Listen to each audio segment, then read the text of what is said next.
Eguerdion, ia. Ikusten duzuen moduan, nire izena Imanol Alvarez da, ni filosofia irakaslea naiz, instituto baten, Bizkaitik nator, eta hor ikusten duzue parentesi artean aur filosofia irakasle naizela. Azalduko dut apurtxu bat zer da aur filosofia, bale? Batzuk ulertuko dute, atzean dauden ikasle horiek ez, nire ikasleak izan zirenak bigarren debeatzen ulertuko dute zer egiten zuten. Bai, bigarren debeatzen. Hasi nahi dut apur bat, ibilbide pertsonal eta akademikoa hitz egiten, bai. Neure burua ipini nahi dut zuek zauzien lekuan ontxe bertan. Eta ni institutuan ikasle ona nintzen, nota nahiko onak ateratzen dituen, baina ez nintzen ikasle bikaina ez da gutxiago ere. Banituen interes batzuk, humanitateetan batez ere, eta interes eza nuen zientzietan, eta zailtasunak ere, normalean interes ezarekin lotuta egoten direlako zailtasunak. Batxillergoan filosofia ezagutu nuen, eta hor bai, erabaki nuen hori zela nire pasioa, niri gustatzen zitzaidana. Eta nahiko ondo maten zitzaidala ere, bai. Erabaki hau, esan behar dut, orientatzailearen gomendioaren kontra hartu nuela. Eta eskerrak nire etxean, nire gurasoek bereien atxikimendu eman zidatela. Filosofia ikasten hasi nintzen Donostin, gustora, baina onartzen dut, hirugarren mailan ere nik krisi bat izan nuela, eta ez nekiela, filosofiarekin jarraitu nahi nuen. Ze ikusten nuen, ideia asko genituela, eta ideiai bueltaka ibiltzen ginela egun guztian, baina ez geniola ezer aportatzen gizarteari. Hori zen nire hausnarketa. Baina aur filosofia ezagutu nuen orduan. Metodologia bada, filosofian barruan, eta metodologia horren bitartez saiatzen gara ikasleei hausnartzen, pentsatzen ikasten, eta baita elkarbizitzen ikasten laguntzen. Orduan, hezkuntza eta filosofiaren arteko uztarketa horrek konbentzitu ninduen. Hor ikusten nuen, zer praktikoa egiten genuela, onura bat gizartearentzat. Filosofia bukatu nuen, bultzada horrekin, eta aurre hezkuntza ikastea erabaki nuen. Kasu honetan, ni Donostin ikasi nuen filosofia, aurre hezkuntza ikastera Granadara joan nintzen. Eta 5 urtetan egin nuen, 3 urteko karrera bat zen, baina lanean eta ikasten, ibili nintzen aldi berean, eta zergatik aurre hezkuntza? Pentsatzen eta hausnartzen irakatsi nahi badugu, uste nuelako hori txikitatik hasten ginela edo gero ja komplikatuagoa zela. Hortik aurrera, akademikoki, irakasle guztiok egin behar dugun master hori, eta aur filosofia masterra parkatu. Ibilbide profesionali dagokionez, profesionala eta pertsonala, ze beti dago lotuta,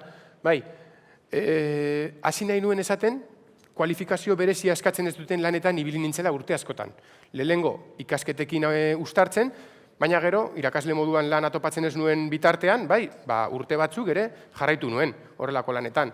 Eta zergatik esaten dut, uste dudalako bestelako esperientziek, bestelako lanetan aritzeak ere bagaje bat sortzen duela gugan, eta jakintza batzuk eta esperientzia batzuk ematen dizkigunak interesgarriak direnak. Aurre hezkuntzan irakasle urte bakarrago nintzen, Norvegian, eta filosofia irakasle 10 urte egon naiz, eta urten bueltatu naiz. Zentru ezberdinetan, hori ere nahiko aberasgarria, oso ezberdina diren zentruetan. Azkenengo 2 urtetan hezkuntza sailarentzat lanean egon naiz.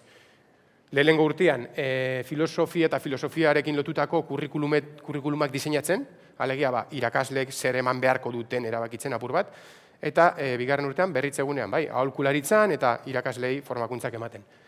Eta lehen joan handerreko metatzen moduan, 2018an jakinmin praktika filosofikoen elkartea sortu genuen, filosofiako aurre hezkuntzako, lehen hezkuntzako irakasleak, eta hortik, elkarrizketa filosofiko tailerrak ematen ditugu adin guztietako pertsonentzat, irakasleentzako formakuntzak ematen ditugu, materiala ekoizten ibili gara, berrikuntza proiektuak, ni hemen dago gaur, Kutxa Fundazioko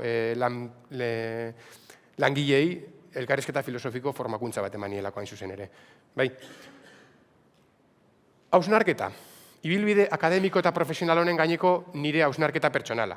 Lehengoa, filosofia irakaslea naiz eta nire lana maite dut. Pasioz egiten dut, gustatzen zait, asko. Ez dut filosofia ulertzen hezkuntzari lotuta ez baldin badago, eta ennuke beste ezerren irakasle izan nahiko. Bigarren puntua. Bizitza esperientziak, ibilbide akademikoak bezain beste erakutsi dit, eta lagundu dit nire lana ahalik eta hoberen egiten. Hirugarrena, aipatu daia hemen, bokazioa, pasioa. Nire gomendioa da, zauzien momentu honetan, eta hartu behar dituzuen erabakietan, bokazioa jarraitzea. Bai, gustatzen zaizuena bilatzea. Bizitza oso luzea da, eta ez dakizue zer gustatuko zaizuen edo zer ez 3 urte barru. Orduan, daukazuen bakarra da, orain gustatzen zaizuena. Bai.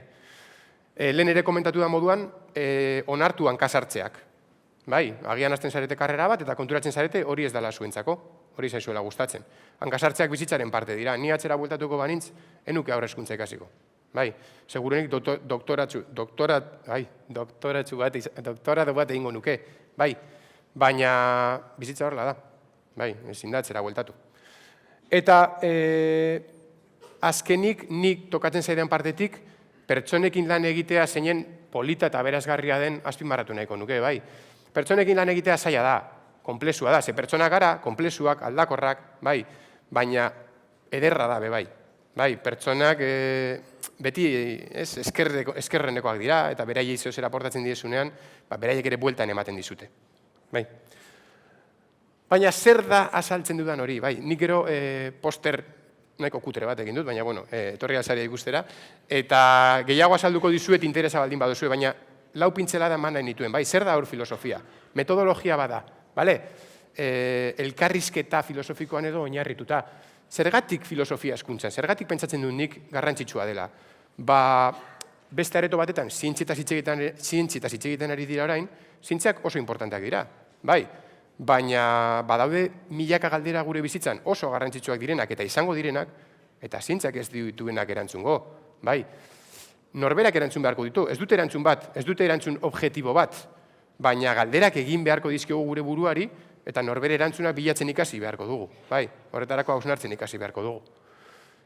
Guk elkarrizketa argudiatu kooperatibo deitzen diogu, bai, oso ondo laburtzen duelako. Elkarrizketa da gure lan egiteko modua. Argudiaketa da gure tresna, bai, nik idatzen dudanean argudiak eskatzen dizkiet partaidei, eta kooperatiboa da norbere ideiekin besteen ideiak aberazten direlako, eta besteen ideiek norberarenak aberazten dituztelako ere bai.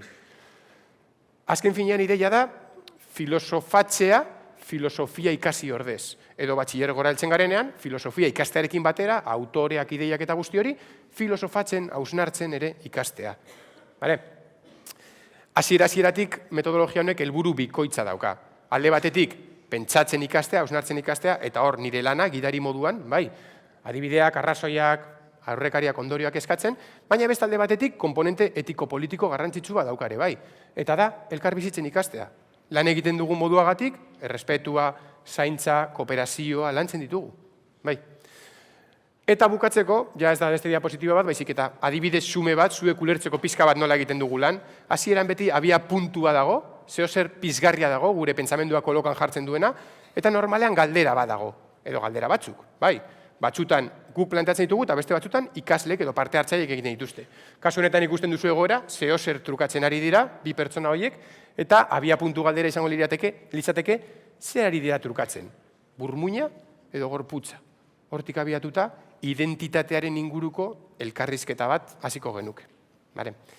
Ba, interes gehiago daukana, gero, pasatu daitela estan horretatik. Eskerrik asko.